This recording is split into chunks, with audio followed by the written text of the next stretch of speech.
नमस्कार, स्वागत है एलएनएम नोट्स में। तो पिछले वीडियो में हम लोगों ने देखा था स्टेशनरी वेव्स का इक्वेशन, ठीक है। इक्वेशन ऑफ स्टेशनरी वेव हम लोगों ने देखा था। आज हम लोग देखने वाले हैं एनर्जी ऑफ स्टेशनरी वेव।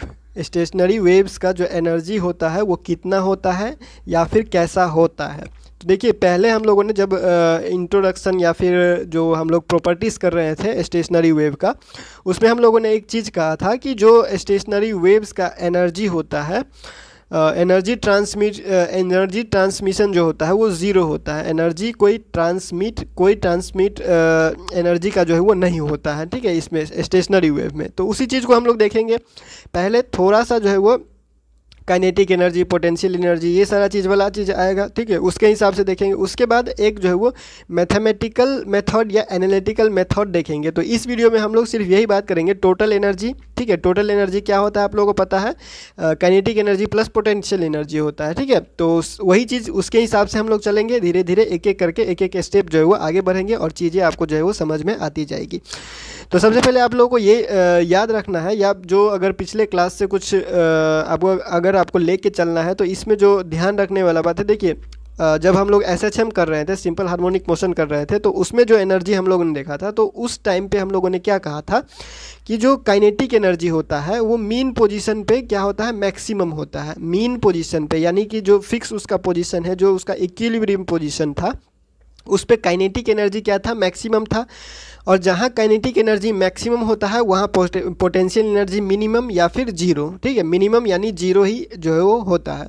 और फिर ठीक इसके उल्टा जहाँ पे क्या है, एक्सट्रीम पोजीशन यानी जो मैक्सिमम डिस्प्लेसमेंट या एम्पलीट्यूड वाला पॉइंट है, पोजीशन है, उस पे क्या होता है, पोटेंशियल एनर्जी जीरो होता है, और पोटेंशियल एनर्जी मैक्सिमम होता है और काइनेटिक एनर्जी जीरो होता है, ठीक है। तो इससे हम लोग क्या पता चला था कि एक एनर्जी जहाँ पे मैक्सिमम होता है वहाँ पे दूसरा एनर्जी क्या हो रहा है, जीरो हो जा रहा है, ठीक है। तो मीन पोजीशन पे काइनेटिक एनर्जी मैक्सिमम, यानी कि अगर मान लीजिए मीन पोजीशन पे कोई टोटल एनर्जी बात करें, टोटल एनर्जी का बात करें, तो टोटल एनर्जी मीन पोजीशन पे क्या हो जाएगा, इस हिसाब से काइनेटिक एनर्जी जितना होगा उतना ही इसका टोटल एनर्जी हो जाएगा, क्योंकि इस पोजीशन पे पोटेंशियल एनर्जी जीरो है।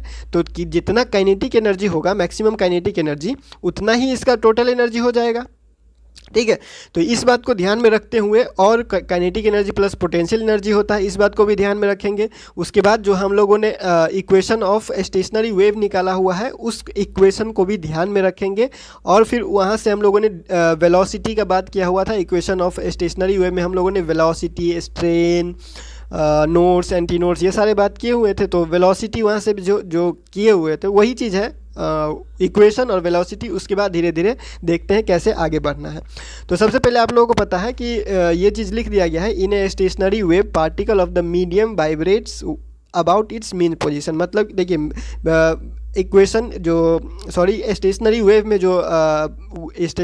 में जो पार्टिकल होता है, ये जो पार्टिकल ऑफ द मीडियम होता है, वो वाइब्रेट तो करता है, लेकिन वो सिर्फ अपने पोजीशन के अबाउट ही वाइब्रेट करता है, ठीक है। अगर कोई पार्टिकल यहाँ पर है तो वो सिर्फ ऐसे वाइब्रेट करेगा, ना कि ऐसे यहाँ पे एनर्जी दूसरे को ट्रांसफ़र करेगा। यानी एक पार्टिकल जो होता है मीडियम का, वो दूसरे पार्टिकल पे एनर्जी ट्रांसमिट नहीं करता है, वाइब्रेट तो करता है, वो अपना लेके उसके पास जो भी कुछ है वो उसी से वाइब्रेट करता है, लेकिन अपने पोजीशन के अबाउट ही वाइब्रेशन करता है। वो इधर से इधर या फिर किसी इधर से उधर पार्टिकल को जो है वो एनर्जी ट्रांसफ़र नहीं करता है, ठीक है। तो वही चीज़ है, वहाँ पे एनर्जी कांस्टेंट रहने वाला है या फिर एनर्जी ट्रांसमिशन जीरो रहने वाला है, यही सारे चीज़ होने वाले हैं। तो इक्वेशन ऑफ स्टेशनरी वेव हम लोगों ने पिछले वीडियो से लिख दिया हुआ है, ठीक है। स्टेशनरी वेव का हम लोगों ने दो केस लिया हुआ था, एक फ्री एंड था, एक क्लोज एंड वाला था, तो मतलब फिक्स एंड वाला था। तो ये उसके हिसाब से चल रहा है। जो पहले हम लोगों ने किया था, जो मेन वीडियो था, जो केस 1 था, उसके हिसाब से चल रहे हैं, ठीक है। चाहे आप दोनों में से कुछ भी कर लीजिए, आपका जो मेन होता है, मेन केस था, उसको अच्छे से एक्सप्लेन किया गया था, वही आपके ज़्यादातर जो है वो एग्जाम में होते हैं। अगर दोनों केस पूछता है तो आप लिखिए, नहीं पूछता है तो कोई ज़रूरत नहीं होता है, इसीलिए अलग अलग करके बता दिया गया था। तो इक्वेशन ऑफ स्टेशनरी वेव हम लोग वहाँ से ऐसे लिख दिए, y इज इक्वल टू क्या है, 2a cos 2 pi x by lambda sine 2 pi vt by lambda. अब ये v जो है वो वेलोसिटी है, ठीक है। ये v अब ये वेलोसिटी है, इसको हम लोगों ने थोड़ा सा ऐसे टेढ़ा करके लिखा हुआ है, इस बीच को ध्यान रखिएगा, बाद में वॉल्यूम आएगा इसीलिए बता रहे हैं। वॉल्यूम को हम लोगों ने v ऐसे लिखा हुआ है और वेलोसिटी को v ऐसे लिखा हुआ है, तो दोनों में डिफरेंस डिफरेंस आप समझ लीजिएगा, क्योंकि अगर कन्फ्यूज़न होगा तो बार वो हो जाएगा, क्योंकि वेलोसिटी वेलोसिटी काट दो हटा दो ऐसा नहीं चलता है, ठीक है। तो वेलोसिटी वॉल्यूम को हम लोगों ने ऐसे लिख दिया है और वेलोसिटी को हम लोगों ने ऐसे लिख दिया है, तो उस बात को ध्यान रखिएगा। और इस बात को एक और ध्यान रखना है यहाँ पे कि न्यू को हम लोगों ने ऐसे लिखा हुआ है, ये न्यू है, ठीक है। ये न्यू है जो फ्रीक्वेंसी को बता रहा है, या फिर कहीं कहीं आपको एन भी दिखा होगा, वो भी फ्रीक्वेंसी को बताता है, ठीक है। वो भी क्या बताता है, फ्रीक्वेंसी को। तो हम लोगों ने यहाँ पे न्यू का इस्तेमाल किया है, न्यू का यूज़ किया है, क्योंकि हम लोग शुरू से ही फ्रीक्वेंसी को न्यू से डिनोट करते आ रहे हैं, इसीलिए इसमें भी न्यू जो है वो फ्रीक्वेंसी को डिनोट कर रहा है, ठीक है। तो ये तीनों में जो है वो डिफरेंस यहाँ पर समझ लीजिए, ताकि आगे कोई समझने में, कोई इक्वेशन अगर लिखा जाए तो समझने में आपको दिक्कत ना हो। तो ये हो गया हम लोगों का क्या, डिस्प्लेसमेंट। इक्वेशन था ये पार्टिकल का डिस्प्लेसमेंट था, जो रिजल्टेंट डिस्प्लेसमेंट आता है ये डिस्प्लेसमेंट था। तो डिस्प्लेसमेंट का हम लोगों ने वेलोसिटी कैसे निकाला था, इसको टाइम के साथ में टाइम के रिस्पेक्ट में क्या कर दिया था, डिफ्रेंशिएशन कर दिया था। तो टाइम के साथ में डिफ्रेंशिएशन करेंगे, ये हमारे पास आ जाएगा। टाइम के साथ में कर रहे हैं तो सिर्फ ये डिफ्रेंशिएट होगा, बाकी कांस्टेंट के रूप में माना जाएगा, हम लोग कांस्टेंट रूप में मान लिया। अच्छा देखिए, अगर किसी को कन्फ्यूज़न होगा कि ये डी बाई डी टी किया जा रहा है तो लगभग ये कांस्टेंट है, तो उसके हिसाब से हम जीरो कर दें, नहीं, यहाँ पे पार्शियल डिफरेंशिएशन है, इस बात को ध्यान रखिएगा, ठीक है। पार्शियल डिफरेंशिएशन है, बुक में ज़्यादातर जो है ऐसे ही लिखा गया है, इसीलिए इसको ऐसे लिखा गया है, लेकिन ये बात आप ध्यान में रखिएगा कि पार्शियल डिफरेंशिएशन यहाँ पे किया जा रहा है एक तरह से, क्योंकि पार्शियल डिफरेंशिएशन में ही ऐसा होता है जिसके रेस्पेक्ट में हम लोग डिफरेंशिएशन करते हैं उसी चीज़ का डिफरेंशिएशन होता है, बाकी को कांस्टेंट के रूप में मान के वैसे का वैसे ही छोड़ देते हैं, ठीक है। तो ये बात अगर आप लोगों के दिमाग में होगा तो इसको क्लियर कर लीजिएगा। तो ये जैसे का वैसे ही लिख दिया गया हम लोगों ने, और इसका क्या कर दिया, साइन का कॉस हो गया, और ये 2 pi v t 2 pi v y lambda हो चुका है, ठीक है। टी तो नहीं होगा, टी क्या हो जाएगा, डिफ्रेंशिएट हो जाएगा। इसी चीज़ को हम लोग क्या कर दिए, इसको इसमें इसके साथ इनटू कर दिया, और यहाँ पे हम लोगों ने जैसे का वैसे लिख दिया। तो ये क्या हमारे पास वेलोसिटी आ गया, पार्टिकल का वेलोसिटी, ठीक है। ये हो गया डिस्प्लेसमेंट और ये हमारे पास वेलोसिटी। तो अब देखिए काइनेटिक एनर्जी का फॉर्मूला क्या होता है, काइनेटिक एनर्जी का फॉर्मूला क्या होता है, हाफ एम वी स्क्वायर, ठीक है, हाफ एम वी स्क्वायर, और वी यहाँ पे वेलोसिटी होता है। तो वेलोसिटी हम लोग निकाल लिए, ठीक है, ये वेलोसिटी निकाल लिए। तो काइनेटिक एनर्जी के लिए हम लोग को क्या क्या चाहिए, वेलोसिटी तो हम लोग निकाल चुके हैं, हाफ तो है ही, और एम तो कांस्टेंट होता है, तो इसको कांस्टेंट के रूप में ही मानेंगे, ठीक है, कांस्टेंट के रूप में मानेंगे। लेकिन इसको क्या है, हम लोग को चेंज करना है। अब चेंज कैसे करना है वो देखिए। तो काइनेटिक एनर्जी हम लोग के पास हाफ एम वी स्क्वायर होता है, ठीक है, और kinetic energy per unit volume निकालें, kinetic energy per unit volume मतलब काइनेटिक एनर्जी बाई वी हो जाएगा, ठीक है। तो काइनेटिक एनर्जी बाई वी होने का मतलब हुआ half M we square by we हो जाएगा। अब यहाँ पे ये इसीलिए बोले हुए थे ये वॉल्यूम है, ठीक है, ये वॉल्यूम है, क्योंकि kinetic energy per unit volume कर रहे हैं, तो काइनेटिक एनर्जी के नीचे जो लिखा हुआ है वो वॉल्यूम है, और ये v है, वेलोसिटी है, ठीक है। तो m बाई वी क्या होता है, डेंसिटी होता है। अब उस चीज़ को हम लोग यूज़ करेंगे, m बाई वी डेंसिटी कैसे, मतलब मास बाई वॉल्यूम होता है डेंसिटी। तो देखिए ये हाफ है और m v स्क्वायर है और डिवाइडेड बाई v है, तो ये हाफ ऐसे रहेगा हमारे पास, उसके बाद m बाई वी आएगा और ये v स्क्वायर होगा। तो ये m बाई वी यानी मास बाई वॉल्यूम, ये हो जाता है डेंसिटी, ठीक है, यानी कि रॉ डेंसिटी को हम लोग जो है वो रॉ से डिनोट करते हैं। तो मास बाई वॉल्यूम हो जाता है हमारे पास डेंसिटी। तो इसके जगह पे हम लोग लिख देंगे डेंसिटी वी स्क्वायर, ठीक है, हाफ डेंसिटी वी स्क्वायर हो जाएगा ये, ठीक है। तो यहाँ पे हम लोगों ने क्या कर दिया, हाफ डेंसिटी वी स्क्वायर यानी हाफ रॉ वी स्क्वायर हो चुका है। यहाँ पे डेंसिटी के बारे में बता दिया गया है, डेंसिटी मास बाय वॉल्यूम होता है, यानी m बाई वी है, तो m बाई वी के जगह पे हम लोगों ने डेंसिटी यूज़ किया। तो ये हो गया क्या, kinetic energy per unit volume हमारे पास ये चीज़ निकल गया। अब हम लोग क्या करेंगे, वेलोसिटी तो निकाले हुए हैं, तो इस वेलोसिटी को यह वेलोसिटी का वैल्यू यहाँ पे पुट करके उसको क्या करना है, वेलोसिटी का स्क्वायर है तो स्क्वायर करेंगे। तो ये जो वेलोसिटी निकला हुआ है इसको क्या करेंगे, स्क्वायर करेंगे। तो क्या हो जाएगा, 4 का स्क्वायर 16 हो जाएगा, a का स्क्वायर पाई का स्क्वायर और फिर v का स्क्वायर हो जाएगा डिवाइडेड बाई लेमदा का स्क्वायर हो जाएगा, और ये cos square 2 pi x by lambda और फिर ये cos square 2 pi v T by lambda, ठीक है। तो यही चीज़ हम लोग क्या कर दिए, यहाँ पे लिख दिए। तो ये 16 है और ये हाफ है पहले से यहाँ पे, क्योंकि ये हाफ पहले से, हाफ रॉ पहले से, वी का वैल्यू सिर्फ डाले हुए, तो हाफ के साथ ये 16 कटेगा तो सिर्फ 8 2 जा 16 8 आ जाएगा। तो यहाँ पे बचेगा सिर्फ रॉ और ये 8, उसके बाद a स्क्वायर पाई स्क्वायर और V square by lambda square ऐसे ही रह जाएगा, और ये इसका स्क्वायर हुआ था तो ये स्क्वायर का जैसे स्क्वायर हुआ वैसे लिख दिया गया। आगे बढ़ते हैं। आगे क्या किया गया है, कुछ नहीं किया गया है, इसको अच्छे से अरेंज करके लिख दिया गया है और कुछ नहीं है, ठीक है। तो इसको अच्छे से अरेंज करके लिख दिया गया है, लेकिन इस स्टेप में एक चीज़ किया गया है जो यहाँ पे लिखा गया है कि ये पिछले वीडियो में भी हम लोगों ने किया हुआ था, अगर आप लोगों ने ध्यान दिया हो। हम लोगों ने कहा था कि जो वेलोसिटी और वेवलेंथ का रिलेशन होता है, फ्रीक्वेंसी का रिलेशन, वो ऐसे होता है। v जो होता है वो n लेमदा होता है, v जो होता है वो n मल्टीप्लाइड बाई लेमदा होता है, ठीक है।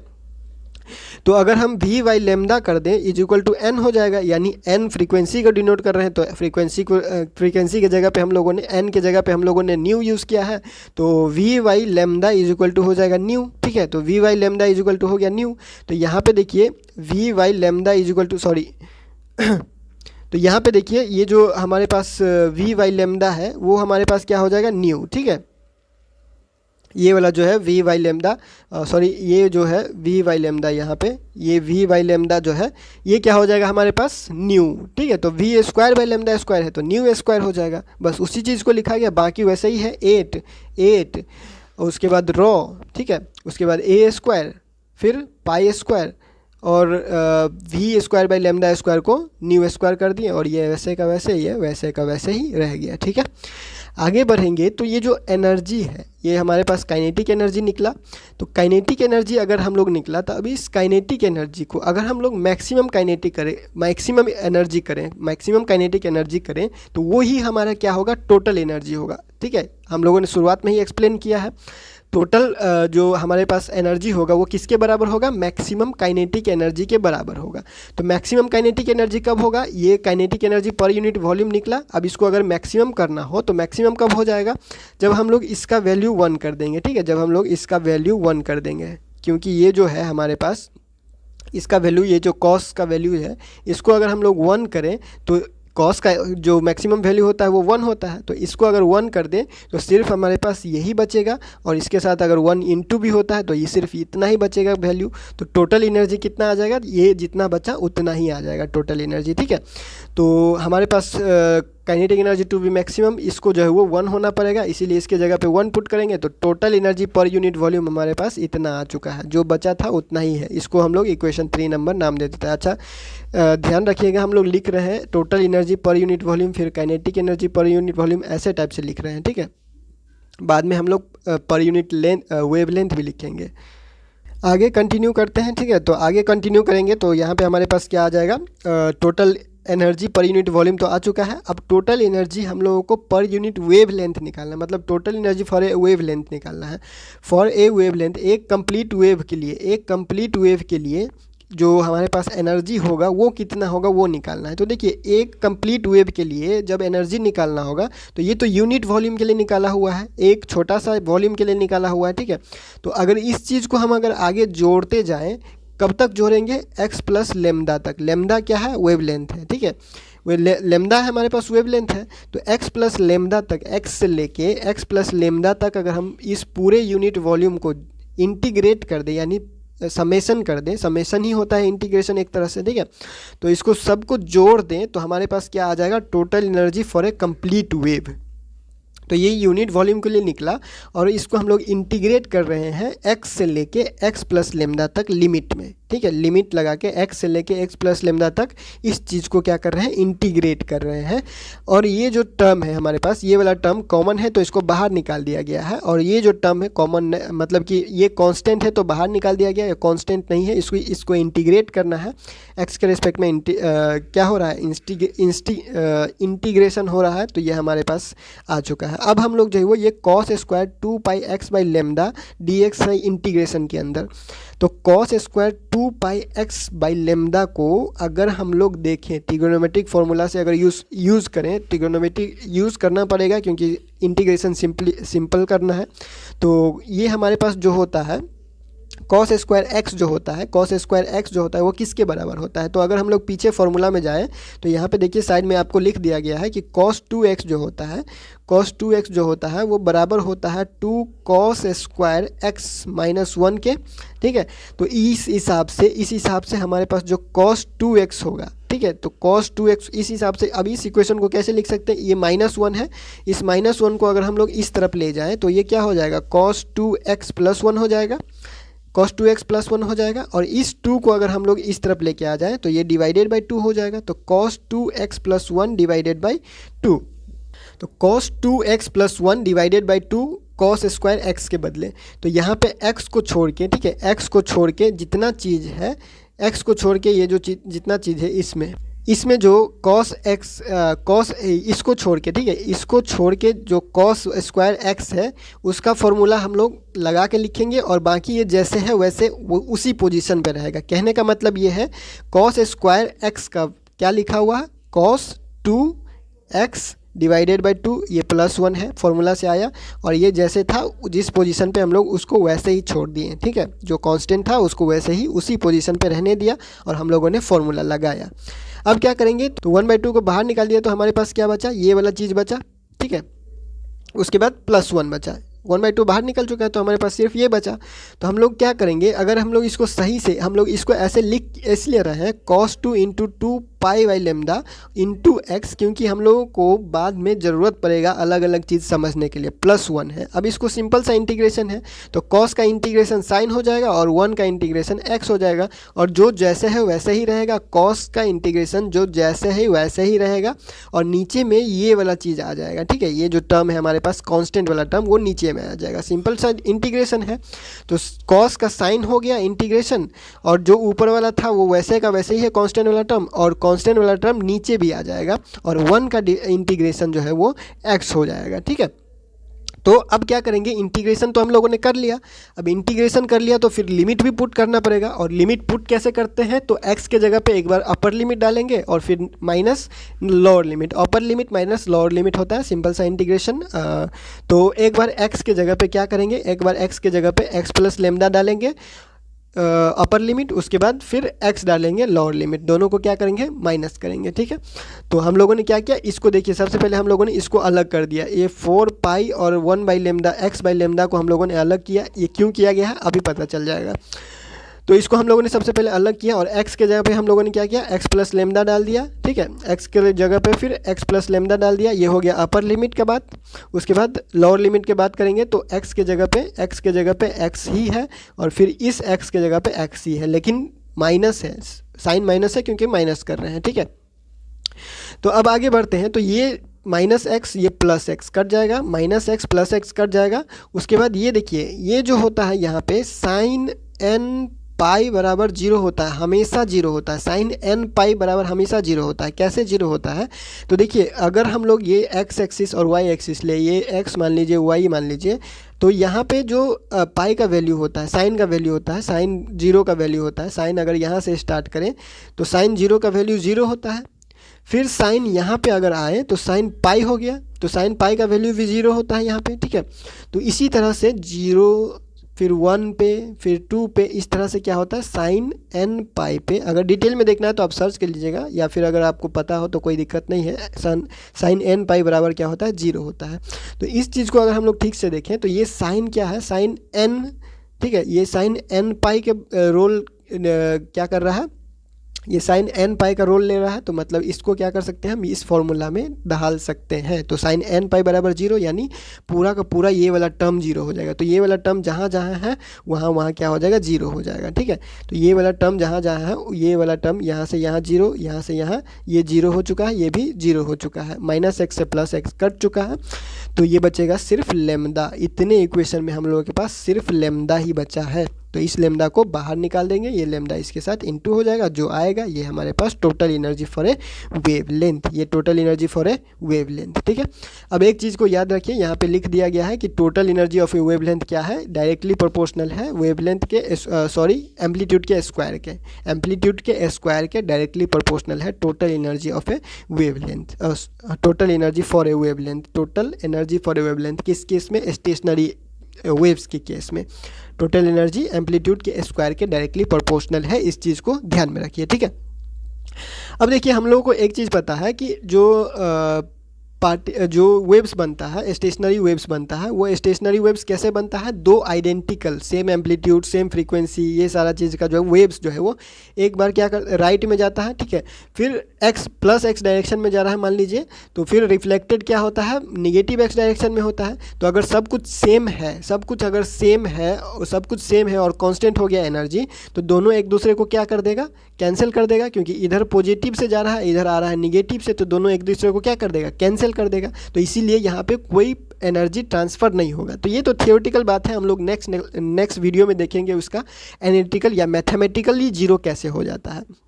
तो यहाँ तो बस एनर्जी निकालने के बाद थोड़ा सा थ्योरी लगा के और कह दिया कि net flow of energy in any direction is zero in case of किसका, स्टेशनरी वेव का। तो यहाँ पे लिखा हुआ है at any point of the medium the amount of energy flowing in one direction due to incident wave is same as that of due to reflected wave. मतलब कि एनर्जी इंसिडेंट वेव का और रिफ्लेक्टेड वेव का एक point पे जो energy flow हो रहा है वो क्या हो रहा है, सेम हो रहा है, लेकिन अपोजिट डायरेक्शन में हो रहा है। इसीलिए दोनों एक दूसरे को क्या करेगा, कैंसिल कर देगा। तो consequently there is no net flow of energy in any direction.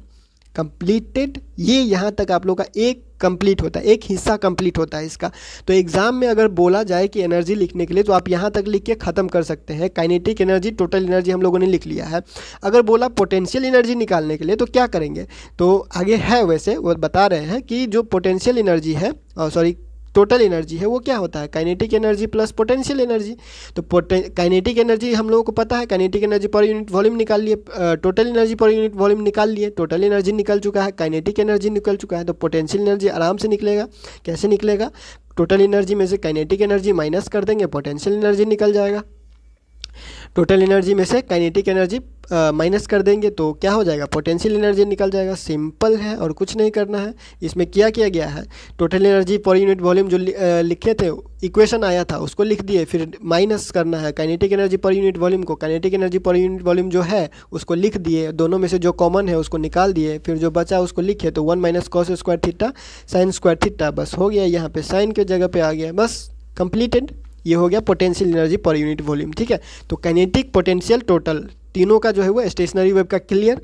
लेकिन इसमें एक ऑब्जेक्टिव यहाँ से बनता है। अब कौन सा ऑब्जेक्टिव क्वेश्चन बनता है कि जो इलो का जो एनर्जी है, ठीक है, वो एनर्जी किस पे डिपेंड करता है, टाइम पे डिपेंड करता है या फिर पोजीशन पे डिपेंड करता है। एनर्जी इसका जो डिपेंडेंट होता है वो किस पे डिपेंडेंट होता है, तो यहाँ पे लिख दिया गया है the distribution of kinetic and potential energy is independent of position. Position पे डिपेंड नहीं करता है, सिर्फ टाइम पे डिपेंड करता है, ठीक है। टाइम पे डिपेंड करता है, पोजीशन पे डिपेंड नहीं करता है। समझ गए, ये ऑब्जेक्टिव यहाँ से बन सकता है। अब ये कैसे करता है कैसे नहीं करता है उसको भी कर दिया गया है, उसको भी लिख दिया गया है। अगर ज़रूरत पड़े तो आप इसको नोट कर लीजिएगा, ज़रूरत नहीं पड़े तो छोड़ सकते हैं, कोई दिक्कत नहीं है, बस लिख दिया गया है। अब लिखा क्या गया है उसको समझ लीजिए। Kinetic energy per unit wavelength हम लोगों को कैसे मिलेगा, kinetic energy per unit wavelength, kinetic energy per unit wavelength, ध्यान रखिएगा, total energy per unit wavelength नहीं बोल रहे हैं। तो kinetic energy per unit wavelength कैसे मिलेगा, तो हम लोगों के पास काइनेटिक एनर्जी जो निकला हुआ है, ये हम लोगों के पास kinetic energy per unit volume निकला हुआ है, kinetic energy per unit volume निकला हुआ है। तो इसको हम लोग क्या करेंगे, फिर से इंटीग्रेट करेंगे x से लेके x प्लस लेमडा तक, x से लेके x प्लस लेमडा तक अगर हम फिर से इसको इंटीग्रेट करें तो ये हमको देगा kinetic energy per unit wavelength, ठीक है। ठीक उसी तरह पोटेंशियल एनर्जी को भी x से लेके x प्लस लेमडा तक जो पोटेंशियल एनर्जी आया उसको हम लोग क्या करेंगे, फिर से इंटीग्रेट करेंगे तो वो हमको देगा potential energy per unit wavelength, ठीक है। तो सेम उसी तरह से कर दिया गया है। और ये जो कांस्टेंट है वो कांस्टेंट बाहर आ गया। उसके बाद ये cos square 2 pi x by lambda, cos square 2 pi x by lambda का कैसे हम लोग किए थे वो यहाँ से तो आप लोगों को पता ही है, क्योंकि यहाँ पे देखिए cos square 2 pi x by lambda यहाँ पे भी था। तो इसका इंटीग्रेशन कैसे किया गया, वैसे ही उसका इंटीग्रेशन किया गया। ये लास्ट में क्या हो गया, ये सब जीरो हो चुका है, ठीक है। तो जो बचा उसके हिसाब से लिख दिया गया, तो सिंपल है, उसके हिसाब से हम लोगों ने लिखा। तो इसमें देखिए टी वाला टर्म आ रहा है, ठीक है। इसमें देखिए kinetic energy per unit volume में टी वाला टर्म आ रहा है और potential energy per unit volume में भी टी वाला टर्म आ रहा है, एक्स वाला टर्म आ ही नहीं रहा है। इसीलिए हम लोगों ने कहा कि एक्स पे यानी पोजीशन पे डिपेंड नहीं करता है, डिपेंड करता है तो टाइम पे। काइनेटिक एनर्जी और पोटेंशियल एनर्जी का डिस्ट्रीब्यूशन पोजीशन पे डिपेंड नहीं करता है, टाइम पे डिपेंड करता है, ठीक है। तो सारा चीज़ आपको जो है वो स्टेशनरी वेव्स के बारे में क्लियर कर दिया गया है कि क्या काइनेटिक एनर्जी, क्या टोटल एनर्जी, क्या पोटेंशियल एनर्जी, कहाँ पे मैक्सिमम, कहाँ पे मिनिमम, कब जीरो, कैसे जीरो, ठीक है। तो वो सारा चीज़ कर दिया गया। अब इस चीज़ को हम लोग मैथमेटिकली देखेंगे, या फिर इस एक तरह से कर सकते हैं, प्रूफ देखेंगे मैथमेटिकली या एनालिटिकली कि कैसे जीरो, कितना जीरो होता है, मतलब डायरेक्ट जीरो। ये थ्योरी वगैरह सब जो है वो ज़्यादा इसमें नहीं आएगा। इसमें ज़्यादातर क्या रहेगा, इक्वेशंस, मैथमेटिकल ऑपरेशन रहेगा। जीरो, स्टेशनरी वेव्स जीरो का स्टेटमेंट का प्रूफ रहेगा, ठीक है। तो फिलहाल इस वीडियो में इतना ही, मिलते हैं अगले वीडियो में अगले अपडेट के साथ LNME नोट्स के यूट्यूब चैनल पे।